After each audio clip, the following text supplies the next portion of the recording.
रवि किरण जी, जो बात अभी विवेक जी कह रहे हैं, क्या आप उससे सहमत हैं?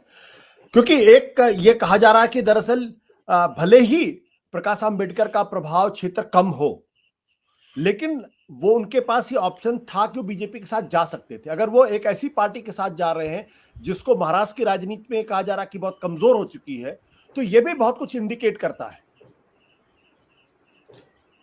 आशुतोष जी, भाजपा के साथ प्रकाश आंबेडकर जाहिर रूप से कभी कोई अलायंस नहीं कर सकते, क्योंकि जिस वर्ग का वो प्रतिनिधित्व करते हैं उसे भाजपा के बारे में कई आक्षेप है। तो उनका जो वोटिंग पैटर्न है जिसे वो रिप्रेजेंट करते हैं, वो भाजपा के साथ कभी ये अपना जो गठबंधन है वो उससे सहमति नहीं देगा। इसीलिए जैसे विवेक ने बताया कि उन्होंने 2014 में जो लोकसभा में चुनाव के लिए अपने प्रत्याशी खड़े किए थे, उसका इनडायरेक्ट यानी अप्रत्यक्ष रूप से फायदा भाजपा को हुआ, लेकिन वो भाजपा के साथ सीधे तौर पर कभी नहीं जा सकते, क्योंकि जो भी उनका एक फॉलोइंग है, जो भी उनके साथ लोग हैं, वो भी बिखर जाएंगे। अब रही बात शिवसेना के साथ जाने की, तो शिवसेना के साथ जाते हुए उन्होंने काफी होशियारी से एक अलग लाइन को आगे किया है, जो लाइन उनके समर्थक यानी कि प्रकाश आंबेडकर के समर्थक और कई लोग जो हैं जो द्विधावस्था में हैं,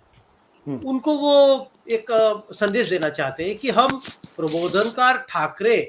इनके विचारों के साथ जाना चाहते हैं। अब प्रबोधनकार ठाकरे के विचार पूरे महाराष्ट्र को पता है कि वो भाजपा का हिंदुत्व कभी नहीं मानते थे, क्योंकि उनका कहना था कि कर्मठ हिंदू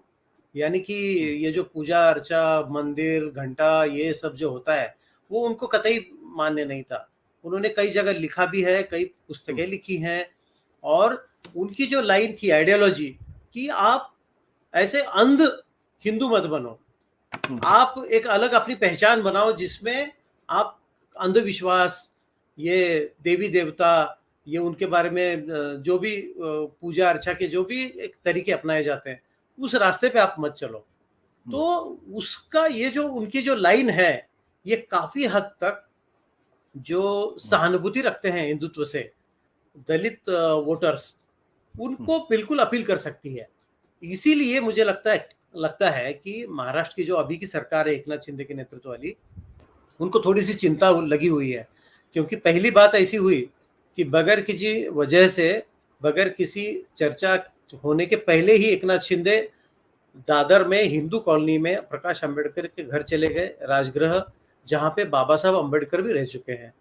और वहां जाने के बाद उन्होंने कहा ये मेरी कर्टसी विजिट थी, लेकिन एक राजनीति में कोई बातें ऐसे कर्टसी विजिट नहीं होती है, कोई बगैर मतलब के कोई डेवलपमेंट नहीं होती है।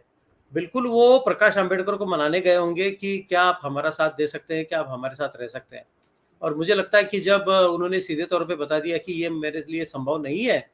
तो उन्होंने फिर अभी जोगेंद्र कवाड़े जो हैं विदर्भ से आते हैं और जिनका रिपब्लिकन मूवमेंट में एक योगदान भी रहा है,